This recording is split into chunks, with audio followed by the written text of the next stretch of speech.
Hello ನಮಸ್ಕಾರ ಶುಭೋದಯ ಎಲ್ರಿಗೂ. ಇವತ್ತು ತುಳಸಿ ಹಬ್ಬ, ಎಲ್ರಿಗೂ ತುಳಸಿ ಹಬ್ಬದ ಶುಭಾಶಯಗಳು. ಸಂಡೇಸು ಆಂಟಿ ಬರಲ್ಲ, ಸೊ ನಾನೇ ಮನೆ ಕೆಲಸ ಎಲ್ಲ ಮುಗಿಸ್ಕೊಂಡೆ. ಹೆಲೋ, ವೆಲ್ಕಮ್ ಬ್ಯಾಕ್ ಟು ನನ್ನ ಚಾನಲ್. ಈಗ ಮನೆ ಕೆಲಸ ಎಲ್ಲ ಮುಗೀತು. ಇವತ್ತು ತುಳಸಿ ಹಬ್ಬ, ಎಲ್ರಿಗೂ ತುಳಸಿ ಹಬ್ಬದ ಶುಭಾಶಯಗಳು. ನೆಕ್ಸ್ಟ್ ದೇವ್ರ ಮನೆ ಪ್ರೋಸೆಸ್ಗೆ ಹೋಗೋಣ ಬನ್ನಿ. ನನಗೆ ದೇವ್ರ ಮನೆ ಕ್ಲೀನ್ ಮಾಡೋದು ಅಂದರೆ ತುಂಬ ಇಷ್ಟ. ಬಟ್ ನನ್ನ ಮಗಳು ನನಗೆ ಬೆಳಿಗ್ಗೆಯಿಂದ ಸಂಜೆವರೆಗೂ ಡಿಸ್ಟರ್ಬ್ ಮಾಡ್ತಾನೆ ಇದ್ಲು. ನನಗೆ ಎನರ್ಜಿ ಕಡಿಮೆ ಆಗ್ತಾ ಇತ್ತು, ಅವಳಿಗೆ ಕಡಿಮೆ ಆಗ್ತಾ ಇರಲಿಲ್ಲ. ದೇವ್ರ ಮನೆ ಎಲ್ಲ ಕ್ಲೀನ್ ಮಾಡಿಕೊಂಡು ದೇವ್ರ ಮನೆಯಲ್ಲಿ ಸಣ್ಣ ಪುಟ್ಟ ಕೆಲಸಗಳು ಮುಗಿಸ್ಕೊಂಡೆ. ಅರಿಶಿನ ಕುಂಕುಮ ಇಡೋದಾಗಿರ್ಬೋದು, ಹೂ ಮುಡ್ಸೋದಾಗಿರ್ಬೋದು, ಗೆಜ್ಜೆ ವಸ್ತ್ರ ಹಾಕೋದಾಗಿರ್ಬೋದು. ಅಷ್ಟರಲ್ಲಿ ನನ್ನ ಹಸ್ಬೆಂಡ್ಗೆ ಹೇಳಿದ್ದೆ ಏನೇನು ಬೇಕೋ ಎಲ್ಲ ತರೋದಕ್ಕೆ ಪೂಜೆ ಮಾಡೋಕ್ಕೆ. ಅವರು ಅಷ್ಟರಲ್ಲಿ ಎಲ್ಲ ತೊಗೊಂಡು ಬಂದರು. ನನ್ನ ಹಸ್ಬೆಂಡ್ ಹೆಲ್ಪ್ ಮಾಡಿದ್ರು ಗಾಯ್ಸ್.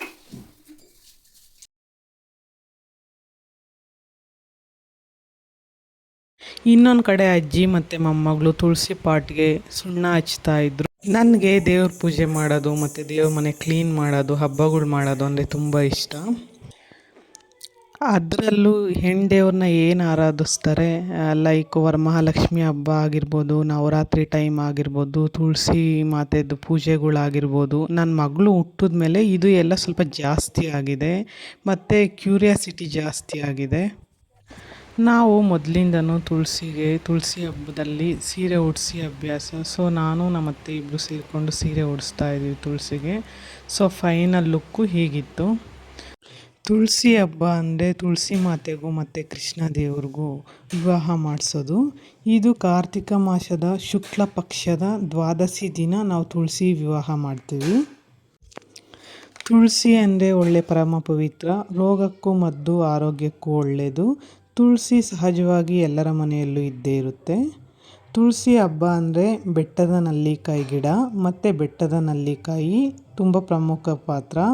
ಯಾಕೆ ಅಂದರೆ ಬೆಟ್ಟದ ನಲ್ಲಿಕಾಯಿ ಗಿಡದಲ್ಲಿ ಲಕ್ಷ್ಮೀ ದೇವಿ ನೆಲೆಸಿರುತ್ತಾಳೆ ಎಂಬ ನಂಬಿಕೆ ಇದೆ. ಮತ್ತು ತುಳಸಿ ಗಿಡ ಮತ್ತು ಬೆಟ್ಟದ ನಲ್ಲಿಕಾಯಿ ಅದೆಷ್ಟು ರೋಗಕ್ಕೂ ಮದ್ದು. ನಾವು ತುಳಸಿ ಪೂಜೆನ ಒಳಗಡೆನೇ ಮಾಡ್ತಾಯಿದ್ದೀವಿ, ಹೊರಗಡೆ ಅಷ್ಟೊಂದು ಸ್ಪೇಸ್ ಇಲ್ಲ. ನಾವು ತುಳಸಿ ಇಡೋಕ್ಕೂ ಮುಂಚೆ ಇಡೋ ಜಾಗನ ಒರೆಸ್ಕೊಂಡು ಒಂದು ಚಿಕ್ಕ ಟೇಬಲ್ ಹಾಕಿ ಅದ್ರ ಮೇಲೆ ಒಂದು ಹೊಸ ಬಟ್ಟೆ ಹಾಕಿ ಒಂದು ಪುಟ್ಟ ರಂಗೋಲಿ ಹಾಕಿ ನಮ್ಮ ಮನೆಯಲ್ಲೇ ಇರೋ ತುಳಸಿ ಗಿಡನ ಇಟ್ವಿ. ನಮ್ಮ ಮನೆಯಲ್ಲಿರೋದು ಸ್ವಲ್ಪ ಚಿಕ್ಕ ಗಿಡ ಇಟ್ಬಿಟ್ಟು ಪೂಜೆ ಪ್ರೋಸೆಸ್ನ ಸ್ಟಾರ್ಟ್ ಮಾಡಿದ್ವಿ. ಮೊದಲನೇದಾಗಿ ತುಳಸಿ ಗಿಡದಲ್ಲಿ ನಲ್ಲಿ ಗಿಡ ಇಟ್ವಿ. ನಲ್ಲಿ ಗಿಡದಲ್ಲಿ ವಿಷ್ಣುವಿನ ವಾಸ ಇರುತ್ತೆ ಅಂತ ಹೇಳ್ತಾರೆ. ಮತ್ತು ತುಳಸಿ ಜೊತೆ ಕೃಷ್ಣನ ಫೋಟೋ ಇಟ್ಟು ಅರಿಶಿನ ಕುಂಕುಮ ಇಟ್ಟು ಹೂ ಹಾಕಿ ಒಡವೆ ಹಾಕಿ ಬಳೆ ಹಾಕಿ ಗೆಜ್ಜೆ ವಸ್ತ್ರ ಹಾಕಿದೆ. ಇದಾದಮೇಲೆ ತುಳಸಿ ಮುಂದೆ ಅರಿಶಿನ ಕುಂಕುಮ, ವೀಳ್ಯದೆಲೆ, 9 ಥರದ ಹಣ್ಣು, ಮಡ್ಲಕ್ಕಿ, ಹೂವು ಇಟ್ವಿ. ಅದಾದಮೇಲೆ ಒಂದು ತಾಮ್ರದ ಬಿಂದಿಗೆಯಲ್ಲಿ ನೀರು, ಅರಿಶಿನ ಕುಂಕುಮ, ಹೂವು ಮತ್ತು 5 ರೂಪೀಸ್ ಕಾಯಿನ್ ಹಾಕಿ ಇಟ್ವಿ. ಅದಾದಮೇಲೆ 5 ನಲ್ಲಿಕಾಯಿನ ತೊಗೊಂಡು ತುಪ್ಪದ ಆರತಿ ರೆಡಿ ಮಾಡಿಕೊಂಡೆ. ಈ ತುಳಸಿ ಪೂಜೆಯಲ್ಲಿ ತುಪ್ಪದ ಆರತಿನೇ, ನಲ್ಲಿಕಾಯಿ ತುಪ್ಪದ ಆರತಿನೇ ಮೇಯ್ನು ಮತ್ತು ತುಂಬ ಪವಿತ್ರ ಅಂತ ಹೇಳ್ತಾರೆ. ಈ ದೀಪಕ್ಕೆ ಒಂದು ತಟ್ಟೆಗೆ ಅಕ್ಕಿ ಹಾಕಿ ಒಂದು ಪುಟ್ಟ ರಂಗೋಲಿ ಹಾಕಿ ಅರಿಶಿನ ಕುಂಕುಮ ಹೂವು ಇಟ್ಟು ಅದರ ಮೇಲೆ ನಲ್ಲಿಕಾಯಿ ಇಟ್ಟು ಪೂಜೆ ಮಾಡ್ತಕ್ಕದ್ದು. ಮತ್ತು 5 ಎಳೆ ಅರಿಶಿನದ ದಾರ ಮಾಡಿಕೊಂಡು ಒಂದು ಅರಿಶಿನದ ಕೊಂಬು ಕಟ್ಟಿ ಅದನ್ನು ತುಳಸಿ ಮಾತೆಗೆ ಕಟ್ತಕ್ಕಂಥದ್ದು. ಇದು ತುಳಸಿ ಮಾತೆಯ ತಾಳಿ ಆಗಿರುತ್ತೆ.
ಡಿಪಾರ್ಟ್ಮೆಂಟ್ ಎಲ್ಲ ಇವ್ರದೇನೆ. ತುಂಬ ಚೆನ್ನಾಗಿ ಅಡುಗೆ ಮಾಡ್ತಾರೆ.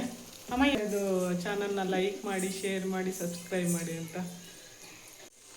ವಿಡಿಯೋ ನೋಡಿ ಸಬ್ಸ್ಕ್ರೈಬ್ ಮಾಡಿ. ಓಕೆ, ಏನೇನು ಅಡುಗೆ ಮಾಡಿದ್ದಾರೆ ಅಂತ ಹೇಳ್ತೀನಿ. ವಡೆ ಹಾಕ್ತಿದ್ದಾರೆ, ಅನ್ನ, ಉಪ್ಪು ಸಾಂಬಾರು, ಪೊಂಗಲ್ಲು, ಹೆಸರುಬೇಳೆ, ಹಪ್ಪಳ.